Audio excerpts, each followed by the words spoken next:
8 जून. विषयाकडचा ओढा भगवंताकडे लावा. प्रपंचात ज्याला विश्वास म्हणतात त्यालाच परमार्थात श्रद्धा म्हणतात. उणीव हेच प्रपंचाचे रूप असल्यामुळे तो पूर्ण झाला असे कधीच होणार नाही. समाधान हा मात्र पूर्णत्वाचा स्वभाव आहे.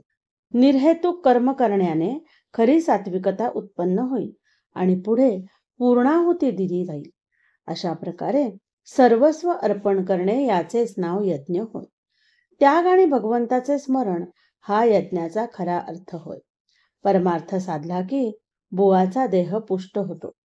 तो काय दुधाचा रतीब लावतो?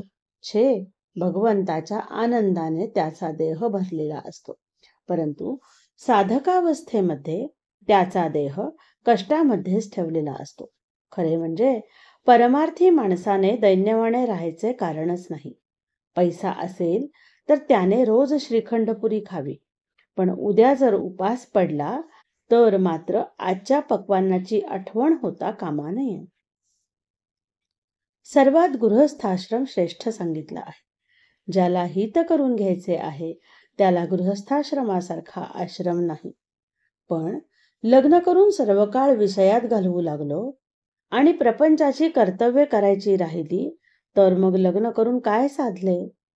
उद्योग करून पोट भरायचे हे खरे, पण नोकरी करून मालकाला सर्वस्व मानू लागलो आणि देवाला विसरलो तर नाही उपयोग. देवाला स्मरून नोकरी करावी. गृहस्थाश्रमात देव भेटणार नाही असे जो म्हणेल त्याचे खरे मानू नये. देव भेटेल याची खात्री बाळगावी. आपला भार सर्वस्वी भगवंतावर टाकावा.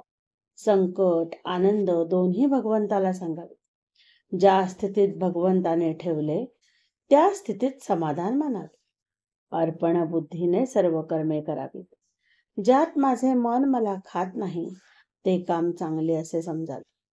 कोणत्याही मनुष्याला जोपर्यंत या प्रपंचामध्ये सर्व काही आहे असे वाटत असते तोपर्यंत तो परमार्थापासून दूर असतो. वाईट लोक समाधानात दिसतात, पण खरे ते तसे नसतात. वाईट कृत्य करणाऱ्याला कधी ना कधीतरी पश्चाताप झाल्या वाचून राहत नाही. एखादी बाई आपल्या सावत्र मुलाला ज्याप्रमाणे खायला प्यायला घालते, पण आतून तिचे त्याच्यावर प्रेम नसते, त्याप्रमाणे आपण परमार्थाला वागवतो. खरे म्हणजे आपले इथेच चुकते. आपला ओढा जो विषयाकडे आहे तो भगवंताकडे लावला की परमार्थ साधला. ज्याने विषयातले सुख भगवंताकडे लावले म्हणजे भगवंताच्या स्मरणात ज्याला सुखासमाधानाचा लाभ झाला त्याचे जन्माला येऊन खरे कल्याण झाले.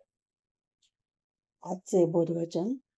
प्रपंचात जी आपली चिकाटी आहे तिच्या 1/4 चिकाटी जरी भगवंतासाठी आपण धरली तरी आपले काम भागेल.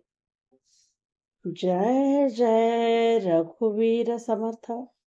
जानकी जीवन स्मरण. जय जय राम. श्रीराम जय राम जय जय राम.